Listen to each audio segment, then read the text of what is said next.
Basically, how I became a backyarder was in 2000, before any major Fed started.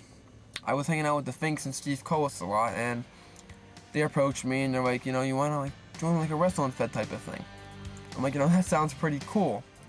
So we did a couple shows, and then I had a bunch of crazy characters. I think I was Danny Harder, the American Hero. I was CIA, Danny Harder. I was Hard Dust, the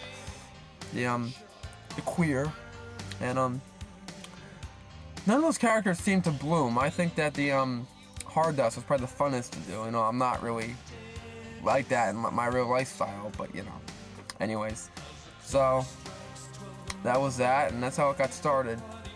Then in 2001, me and Steve Coles were throwing around ideas, and we started to do indie shows, like just shows that people watch and not really a Fed.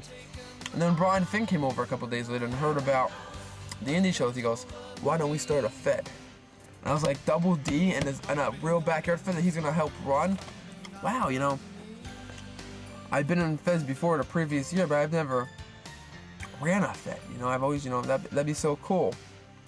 So we started MWF. I was half owner. I was half in the booking team too, and I was on camera too, and I had my Danny Harder character. That was me.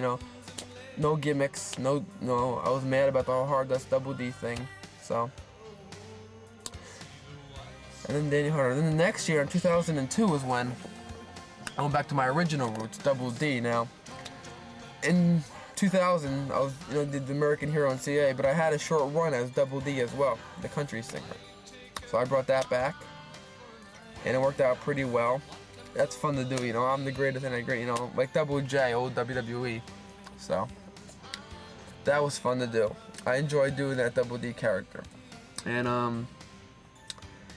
had some pretty big matches. One big one was at WrestleFest 2002 when I took on the Unknown for the Intercontinental title. Everyone, including myself, wanted to see me get a little push in the Fed, so we had me go to WrestleFest, and even though I didn't win, I put on a pretty decent match for 2002 Double D. But I enjoyed putting new talent over. I gave Nico the Unknown the win. He was Intercontinental Champion, and I like doing that. So MWF was a lot of fun. Even I think the first Fed was CWF or something like that the Finks ran, but the Finks, even though we don't talk anymore, but they're the one that got Double D started, and here I am today.